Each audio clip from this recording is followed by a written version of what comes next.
প্রিয় দিনদার ভাই বোনেরা, আজ পবিত্র মাহে রমজানের প্রথম দিনেই প্রথম জুমার রাত। দর্শক, এই পবিত্র জুমার রাতে আপনি যদি দুইটি আমল করতে পারেন অথবা দুইটির কোনো একটি আমল করতে পারেন, তাহলে আল্লাহ পাক আপনার জীবনের যত বড় বিপদ আপদ হোক, যত বড় মুসিবত হোক, যেটা কোনো মামলা মোকদ্দমা বা কোনো বিচার আসার মাধ্যমে আপনি খালাস করতে পারেন নাই, এমন যত বড় বিপদ হোক, আল্লাহ পাক সেই বিপদ থেকে আপনাকে মুক্তি দিবেন।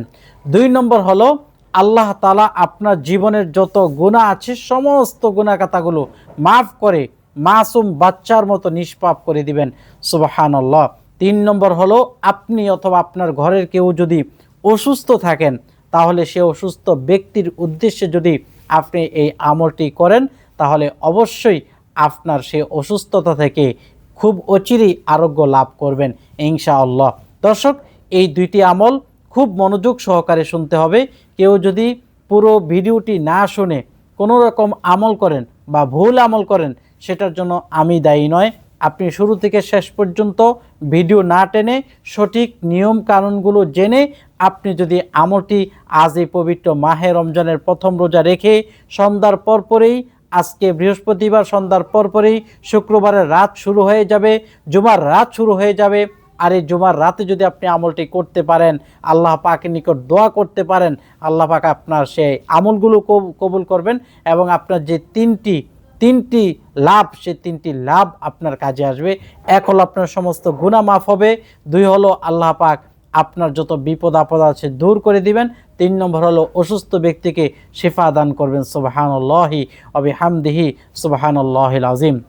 দর্শক, আমরা প্রথমেই জানব এই আমলটা আপনি কি যে কোনো সময় করতে পারবেন নাকি শুধু রমজানের সাথেই নির্দিষ্ট করা।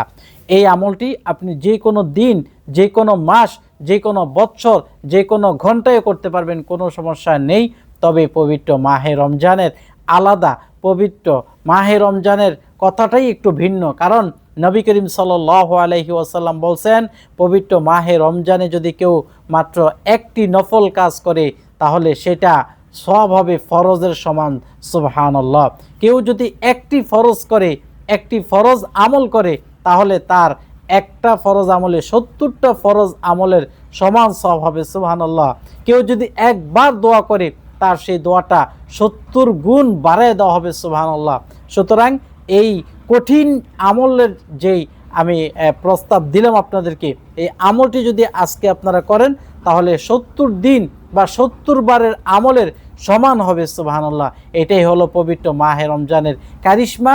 আর এই মাহে রমজানে আপনার জন্য শয়তান বেঁধে রাখা হয়েছে, যাতে আপনি নির্দ্বিধায় আমল করতে পারেন, বড় বড় আপনি আমলগুলো করতে পারেন। আপনাকে আল্লাহ পাক রোজা অবস্থায় যাতে আপনি আমলগুলো করে আল্লাহর সান্নিধ্য অর্জন করতে পারেন, এর জন্য এই আমলগুলো আমি নিয়ে আসছি।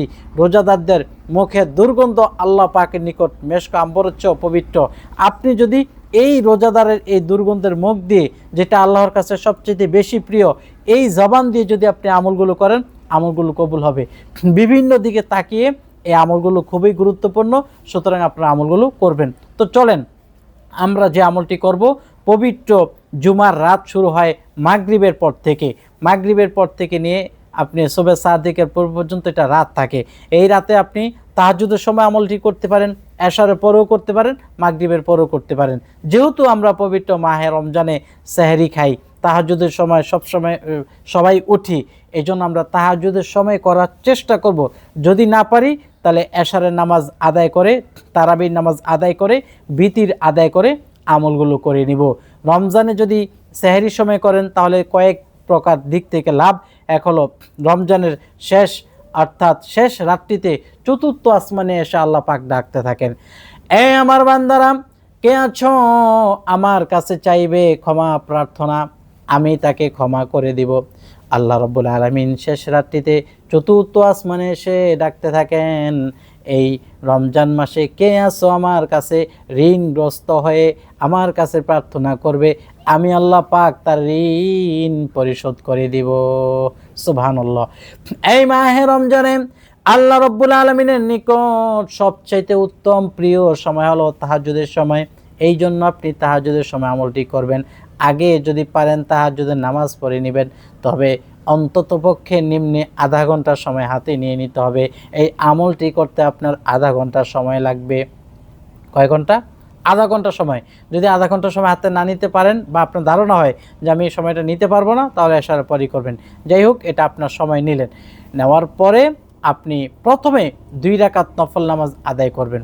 একেবারে সর্বপ্রথম মনের আশা পূরণ হওয়ার 2 রাকাত নফল নামাজ আদায় করবেন।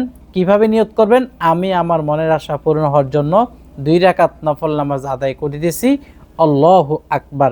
মনের মধ্যে আপনার আশা থাকবে কোন উদ্দেশ্যে আপনি এই নামাজ পড়তেছেন, কোন উদ্দেশ্যে আমল করতেছেন। আপনার ছেলে জেলে আছে, তাকে বের করার উদ্দেশ্য আপনি এটা মনে মনে ভাববেন। আপনার স্বামী বিদেশে যাওয়ার জন্য টাকা জমা দিয়ে রাখছে, আপনার এই টাকা মার খাচ্ছেন আর প্রসেসিং হচ্ছে না, এটা উদ্দেশ্য যাতে মুক্তি পান, তাহলে এই নিয়ত করবেন। আপনার ছেলে পরীক্ষা দিবে বা পরীক্ষা দিচ্ছে, আপনি যাতে পরীক্ষা তার ভালো একটা ফল পান, সেটা উদ্দেশ্য, তাহলে আপনি আমলটি এই নিয়তে করবেন। আপনি মক্কা মদিনা যাবেন, এই উদ্দেশ্য, তাহলে এই নিয়তটি করবেন। নিয়ত করে 2 রাকাত নফল নামাজ আদায় করবেন। 2 রাকাত নফল নামাজ আদায় করে জায়নামাজে বসবেন, একটি তাসবিহ নেবেন, 100 বার পাঠ করবেন, সাল্লাল্লাহু আলাইহি ওয়াসাল্লাম, সাল্লাল্লাহু আলাইহি ওয়াসাল্লাম, সাল্লাল্লাহু আলাইহি ওয়াসাল্লাম, সাল্লাল্লাহু আলাইহি ওয়াসাল্লাম, সাল্লাল্লাহু আলাইহি ওয়াসাল্লাম 100 বার পাঠ করে আস্তাগফিরুল্লাহ 100 বার পাঠ করবেন। আস্তাগফিরুল্লাহ 100 বার পাঠ করবেন। কারণ যে ব্যক্তি সাল্লাল্লাহু আলাইহি ওয়াসাল্লাম পাঠ করে একবার, আল্লাহ রাব্বুল আলামিন ওই ব্যক্তির উপরে 10 বার রহমত নাজিল করে দেন। সুবহানাল্লাহ। শুধু এতটুকুই না, যে ব্যক্তি নবী করিম সাল্লাল্লাহু আলাইহি ওয়াসাল্লামের উপরে দরুদ শরীফ পাঠ করে, আল্লাহ রাব্বুল আলামিন ওই ব্যক্তির মনের আশা পূরণ করে দিয়ে জান্নাতে তার জন্য সুপারিশ করে নেবেন। সুবহানাল্লাহ। কেউ যদি দুরূদ শরীফ পাঠ করে, আর এই দুরূদ শরীফ যদি কেউ পাঠ করে আল্লাহ পাকের নিকট দোয়া করে, তখন সেই দোয়া কবুল হয়। যেহেতু আপনি নির্দিষ্ট কিছু দোয়া আজকে করবেন, এজন্য 100 বার দুরূদ শরীফ পাঠ করে নেবেন। অপর হাদিসে আসছে, কেউ যদি দুরূদ শরীফ পাঠ না করে যে কোনো প্রার্থনা মহান আল্লাহর নিকট করে, তাহলে তার ওই প্রার্থনা আল্লাহর দরবারে কবুল হয় না, সেটা প্রথম আসমানে ঝুলে থাকে। তাহলে আপনি কি চান আপনার আমলনামা প্রথম আসমানে ঝুলে থাকতে? এটা আপনি চান না। আপনি চান কি আপনার আমলনামা কবুল হোক। এই জন্য দুরূদ শরীফ পড়বেন 100 বার। এরপর আস্তাগফিরুল্লাহ, আস্তাগফিরুল্লাহ, আস্তাগফিরুল্লাহ 100 বার পাঠ করবেন। কেন? এটা হলো এক আমলের নিয়ম। 2 নম্বর, এটার ফজিলত কি? আস্তাগফিরুল্লাহ কেউ যদি একবার পাঠ করে, তাহলে আল্লাহ পাক ওই ব্যক্তির উপরে রাজি ও খুশি হয়ে যান। এত খুশি হন, কেমন খুশি হন, এটার একটা প্রমাণ। নবী করিম সাল্লাল্লাহু আলাইহি ওয়াসাল্লাম বলছেন, একজন ব্যক্তি মরুভূমি দিয়ে যাচ্ছিলেন। মরুভূমি দিয়ে যখন তিনি যাচ্ছেন, তখন তার সাথে পানি ছিল, খেজুর ছিল, ওট ছিল। পথিমধ্যে ক্লান্তি হওয়ার পথে সে একটু বিশ্রাম নিতে লাগলো। বিশ্রাম নেওয়ার সময় তার তন্দ্রা এসে গেল, ঘুম এসে পড়ল। যখন সে ঘুমিয়ে গেল, ঘুম থেকে উঠে দেখে তার ওট নাই, পানি নাই, খেজুর নাই, কোনো কিছুই নাই। দিনদার ভাই বোনেরা, মনোযোগ দিয়ে শুনবেন। যখন সে ঘুম থেকে উঠল, দেখে কিছুই নাই, মনে করলো আমার সব কিছু চুরি হয়ে গেছে, এখন আমার মৃত্যু ছাড়া কোনো পথ নাই, আমি মরুভূমি উট ছাড়া পাড়ি দিতে পারবো না। আবার আমার সাথে পানি ছিল, খেজুর ছিল, তাও নাই, আমি কিভাবে পারবো, আমার পক্ষে সম্ভব না। এটা মনে করে সে মৃত্যু মনে করি আবার ঘুমিয়ে গেল। ঘুমানোর পরে আবার কিছু সময় পরে সে চক্ষু খুলে দেখে তার পাশে ওই ওট আর ওই খেজুর আর ওই পানি চলে আসছে। সুবহানাল্লাহ।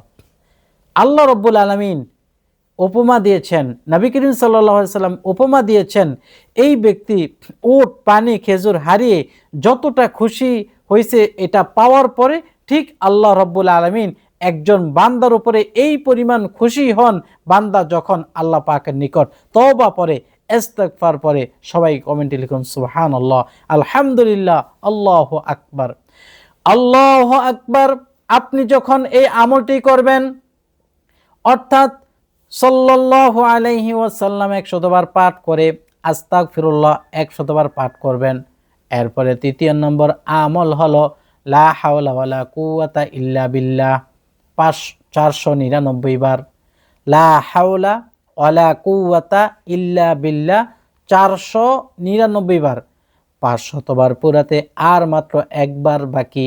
ওই একবার পাঠ করবেন লা হাওলা ওয়ালা কুওয়াতা ইল্লা বিল্লাহিল আলিয়্যিল আযীম। আগেরটা হলো ইল্লা বিল্লাহ পর্যন্ত, আর শেষে যে একবার পাঠ করবেন 500 বার পুরাইবেন ওইটাতে বলবেন ইল্লা বিল্লাহিল আলিয়্যিল আযীম। এই আলিয়্যিল আযীম এই দুইটা শব্দ বাড়বে। তাহলে কয়বার হলো? 500 বার। এই 500 বার লা হাওলা ওয়ালা কুওয়াতা ইল্লা বিল্লাহিল আলিয়্যিল আযীম পাঠ করা শেষ হলে আপনি আবার পড়বেন সাল্লাল্লাহু আলাইহি ওয়াসাল্লাম 100 বার, আবার পড়বেন আস্তাগফিরুল্লাহ 100 বার। তাহলে কয়বার হলো? শুরুতে 200, পরে 200, 400, আর মাঝখানে লা হাওলা ওয়ালা কুওয়াতা ইল্লা বিল্লাহ কতবার? 500 বার, মোট 900 বার। এই আমলটা করে এরপর আপনি মুনাজাত দিবেন, আপনার আমল হয়ে গেছে। এখন মুনাজাত দিয়ে এটা আল্লাহর কাছে আপনি পেশ করবেন। বুঝাইতে পারলাম? এতক্ষণ ধরে আপনি আমল করলেন, আমল করার পর আপনি আল্লাহর কাছে পেশ করবেন। এই পেশ করতে গেলেই অনেকে ভুল করে। এখানে কিছু নিয়ম আছে, পেশ করার কিছু নিয়ম আছে, দেওয়ার কিছু নিয়ম আছে। আপনি একটা রান্না বান্নার অ্যারেঞ্জমেন্ট করলেন, আপনি দিতে গিয়ে একটু সাজসজ্জা করে দেন, ঠিক না? যেভাবে দিলে খুশি হবে, যেভাবে দিলে খানা তৃপ্তি পাবে, সব কিছু গুছিয়ে দেন। ঠিক দোয়া এমন একটা জিনিস, আমল একটা জিনিস, এটা আপনি করে আল্লাহর কাছে পৌঁছানোর মতো বা আল্লাহর কাছে উপস্থিত করানোর মতো একটা সিস্টেম আছে। সেই সিস্টেমের মধ্যে 1 নম্বর সিস্টেম হলো যখন আপনি মুনাজাত দিবেন হামদ সানা, অর্থাৎ আল্লাহর প্রশংসা পাঠ করে আপনি মুনাজাত দিবেন। আমরা অনেকেই মুনাজাত দিই আল্লাহুম্মা আমিন বলে, আল্লাহুম্মা আমিন বলে মুনাজাত দিলে মুনাজাত গ্রহণযোগ্য হয় না। এই জন্য আপনি আল্লাহুম্মা আমিন না বলে বলবেন আলহামদুলিল্লাহি রাব্বিল আলামিন ওয়াসসালাতু ওয়াসসালামু আলা সাইয়্যিদিল মুরসালিন ওয়া আলা আলিহি ওয়া আসহাবিহি আজমাইন। 1 নম্বর। ভুল কোনটা সঠিক কোনটা বলে দিলাম। 2 নম্বর হলো আপনার প্রতিটা বাক্য 3 বার করে পড়বেন। নবী করিম সাল্লাল্লাহু আলাইহি ওয়াসাল্লাম বলছেন, যখন বান্দা গ্রহণযোগ্য কিছু চাইবে, ইম্পর্টেন্ট কিছু চাইবে, গুরুত্বপূর্ণ কিছু চাইবে, তখন সে যেন আল্লাহ পাকের নিকট ওই চাওয়া পাওয়াটা 3 বার বলে। সুবহানাল্লাহ। তাহলে কয়টা হলো? 2টা। 3 নম্বর হলো ইসমে আজম। কেউ যদি ইসমে আজম পাঠ করে আল্লাহ পাকের নিকট দোয়া করে, আল্লাহ পাক সঙ্গে সঙ্গে ওই দোয়া কবুল করে নেন। ওই দোয়া ফিরে দেন না। ওই দোয়া প্রথম আসমান, দ্বিতীয় আসমান ভেদ করে, চতুর্থ আসমান ভেদ করে মহান আল্লাহর নিকট সেই দোয়াটা পৌঁছে যায়। সুবহানাল্লাহ। যদি পাঠ না করেন দোয়া কবুল হবে, বাকি 100% কবুল হবে যদি আপনি ইসমে আজম পাঠ করেন। সুবহানাল্লাহ। এই নিয়মগুলো আমরা জানি না। 3 নম্বরে যে ইসমে আজমের কথা বললাম, আল্লাহুম্মা ইন্নী আসআলুকা বিআন্না লাকাল হামদু লা ইলাহা ইল্লা আনতা ওয়াহদাকা লা শারীকা লাকাল মান্নান ইয়া বাদিআস সামাওয়াতি ওয়াল আরদ ইয়া যাল জালালি ওয়াল ইকরাম। আল্লাহ, এই ইসমে আজমের উসিলায় এখন আপনার মনের আশার কথা বলেন, যেটার জন্য আমল করছেন সেটা বলেন। আল্লাহ, এই ইসমে আজমের উসিলায় আমার ঘরের অমুক ব্যক্তিরা আপনি সুস্থ করিয়া দেন। সুবহানাল্লাহ। এই আল্লাহর কাছে পেশ করতেছেন, আল্লাহ এই ইসমে আজমের উসিলায় আমার সন্তানটা পরীক্ষা যেন পাশ করে আপনি কবুল করেন। আল্লাহ এই ইসমে আজমের উসিলায় আমার স্বামীর কামাই রুজির ভিতরে বরকত দিয়া দেন, এখন অনেক বড় অভাবে আছি। আল্লাহ এই ইসমে আজমের উসিলায় আমার ঋণগুলো পরিশোধের ব্যবস্থা করিয়া দেন। আল্লাহ এই ইসমে আজমের উসিলায় আমার মনের আশা পূরণ করিয়া দেন। আল্লাহ এই ইসমে আজমের উসিলায় আমার অসুস্থতাটা শিফা করে দেন। এইভাবে আপনি যা যা বলার ইসমে আজম পাঠ করে যদি বলতে পারেন, পবিত্র মাহে রমজানের প্রথম দিনের প্রথম জুমার রাত্রিতে আল্লাহ পাক সেটা কবুল করে নেবেন। সুবহানাল্লাহ। কত বড় সৌভাগ্যবান আপনি আমি। একদিকে পবিত্র মাহে রমজান পাইলাম, আবার অপরদিকে আমরা পবিত্র জুমার রাত পেয়ে গেলাম। সুবহানাল্লাহ। এই জুমার রাতে কেউই অবহেলা না করে যদি আমরা আমলটা করতে পারি, এটা তো একটা আমলের কথা বললাম, এই আমলটা করার পরে আবার ওই আমলটাও করতে পারেন, কারণ ওই আমলটা করবেন এটা শেষ আমল হিসেবে। এটা তো করলে নেই, ওইটা ছোট্ট আমল, এটা তো আধা ঘন্টা বা 40 মিনিট লাগতে পারে, ওইটা ছোট আমল, তবে এটা করবেন আর ওইটা দিয়ে আপনি এই আমলটাকে আরও সুন্দর করবেন, আরও মডিফাই করবেন। সুবহানাল্লাহ। এটা এমন একটা বাক্যের আমল বলছি, লা হাওলা ওয়ালা কুওয়াতা ইল্লা বিল্লাহ, যে আমলটা আপনি এতক্ষণ ধরে শুনলেন বা যে আমলটা আপনি এতক্ষণ ধরে আমার কাছ থেকে শিখলেন, এই আমলটা অনেক বড় গ্রহণযোগ্য। এই কারণে লা হাওলা ওয়ালা কুওয়াতা ইল্লা বিল্লাহ, নবীজি সাল্লাল্লাহু আলাইহি সাল্লাম বলছেন এটা জান্নাতের ধনভাণ্ডার। সুবহানাল্লাহ। কেউ যদি এই লা হাওলা ওয়ালা কুওয়াতা ইল্লা বিল্লাহ পাঠ করে, তার জান্নাতের ধনভাণ্ডার তৈরি হয়ে গেল। লা হাওলা ওয়ালা কুওয়াতা ইল্লা বিল্লাহ, এ মালিক, নাই কোনো ভরসা, নাই কোনো শক্তি আপনাকে ছাড়া, আপনি আমার দোয়া কবুল করেন। এই জন্য এটা দোয়া কবুলের সর্বশ্রেষ্ঠ একটি দোয়া, মুনাজাত কবুলের সর্বশ্রেষ্ঠ একটি দোয়া, আপনার রোগ সুখ মাপ থেকে মুক্তি পাওয়ার জন্য সর্বশ্রেষ্ঠ একটি দোয়া। লা হাওলা, নাই কোনো ভরসা, ওয়ালা কুওয়াতা, নাই কোনো শক্তি, ইল্লা বিল্লাহ, আপনি ছাড়া আমার এই রোগ কেউ মাফ করতে পারবে না। লা হাওলা ওয়ালা কুওয়াতা ইল্লা বিল্লাহ, নাই কোনো ভরসা, নাই কোনো শক্তি, আপনি ছাড়া কেউ আমার ছেলেকে বিদেশে নিতে পারবে না। লা হাওলা ওয়ালা কুওয়াতা ইল্লা বিল্লাহ, নাই কোনো ভরসা, নাই কোনো শক্তি, আপনি ছাড়া কেউ আমার মনের আশা পূরণ করতে পারবে না, আপনি ছাড়া কেউ আমার ঋণ পরিশোধ করতে পারবে না, আপনি ছাড়া আমার মনের কথা কেউ বলতে পারবে না। লা হাওলা ওয়ালা কুওয়াতা ইল্লা বিল্লাহিল আলিয়্যিল আযীম। পারবেন তো ইনশাআল্লাহ এই আমলটা করতে? তাইলে এই যে 499 বার, একবার মিলিয়ে 500 বার, তারপরে সাল্লাল্লাহু আলাইহি সাল্লাম, আস্তাগফিরুল্লাহ, ধারাবাহিকভাবে এগুলো করে মুনাজাত দিয়ে আল্লাহর কাছে ইসমে আজমের উসিলা দিয়ে বলে, এরপর আপনি মুনাজাত শেষ করবেন। মুনাজাত থেকে নৈরাশ হওয়ার কোনো রাস্তা নাই, কোনোভাবেই নৈরাশ হবেন না। অবশ্যই আপনার মুনাজাত কবুল হবে, এই দৃঢ় বিশ্বাস নিয়ে হামদে সানা দিয়ে মুনাজাত শুরু করে ইসমে আজম পাঠ করে নবীজি সাল্লাল্লাহু আলাইহি সাল্লামের উসিলা দিয়ে বলবেন যে আল্লাহ, নবীজির উসিলায় আমার এই মুনাজাত কবুল করেন, মঞ্জুর করেন। এভাবে মুনাজাত কবুল করাবেন। কেউ যদি বড় ইসমে আজমের দোয়াটি পাঠ করতে না পারেন, তাহলে বলবেন ইয়া যাল জালালি ওয়াল ইকরাম, ইয়া হাইয়ু ইয়া কাইয়ুম আল্লাহ, ইসমে আজমের ওসিলায় আমি আপনার কাছে দোয়া করতেছি। এটা ছোট্টটা, ইয়া যাল জালালি ওয়াল ইকরাম, ইয়া হাইয়ু ইয়া কাইয়ুম, ইসমে আজমের ওসিলায় আমি দোয়া করতেছি, আপনি আমার দোয়াগুলো কবুল করেন, মঞ্জুর করেন। মনে থাকবে তো ইনশাআল্লাহ। এটা 1 নম্বর একটা আমল গেল। মানে এই যে আপনার নিয়মে আমলের কথাটা বললাম, এই নিয়মে আমল করবেন। আর দ্বিতীয় নম্বর নিয়ম হলো আপনার সূরাতুল ইখলাসের আমল। কেউ যদি সূরাতুল ইখলাস একবার পাঠ করে, নবী করিম সাল্লাল্লাহু আলাইহি ওয়াসাল্লাম বলছেন ওই ব্যক্তির আমলনামায় 3 বার কোরআন খতমের সওয়াব হয়ে যায়। সুবহানাল্লাহ। 3 বার পড়লে 1 খতম কোরআন কারীমের সওয়াব হয়ে যায়। কেউ যদি 10 বার পড়ে কোনো উদ্দেশ্য নিয়ে, তার উদ্দেশ্য পুরা হয়।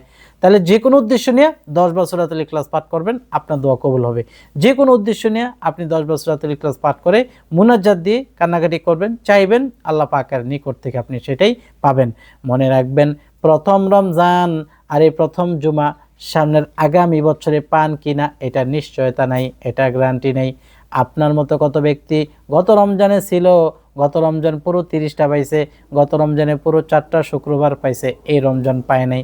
আবার এমনও ব্যক্তি আছে গত রমজানের পহেলা শুক্রবার পাইছে, এরপরের শুক্রবারগুলো পায় নাই। এমন অনেকে আছে না যে পয়লা শুক্রবার পাইয়া মারা গেছে, তাহলে এরপরের শুক্রবারগুলো তো পায় নাই। আবার এই শুক্রবার যারা পাইছেন, আবার আগামী শুক্রবার পান কিনা সন্দেহ, অথবা আগামী রমজান পান কিনা আল্লাহ পাক ভালো জানেন। এই জন্য আমরা বেশি বেশি তওবা ইস্তিগফার পাঠ করব, আমল করব, আল্লাহর কাছে কান্নাকাটি করব। বিশেষ করে এটাই মনে করব আমার জীবনের জন্য এটাই শেষ রমাদান, এটাই শেষ মুনাজাত, এটাই শেষ দোয়া।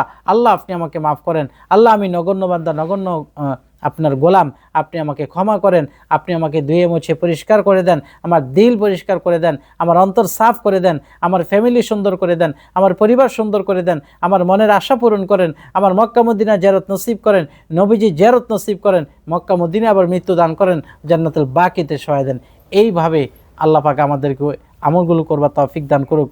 আল্লাহুম্মা আমিন। সবাই লাইক দিয়ে শেয়ার করবেন, আর আমল টিভি চ্যানেল সাবস্ক্রাইব করে পাশে থাকা বেল আইকন বাজিয়ে রাখবেন। দেখা হবে পরবর্তী ভিডিওতে। আসসালামু আলাইকুম।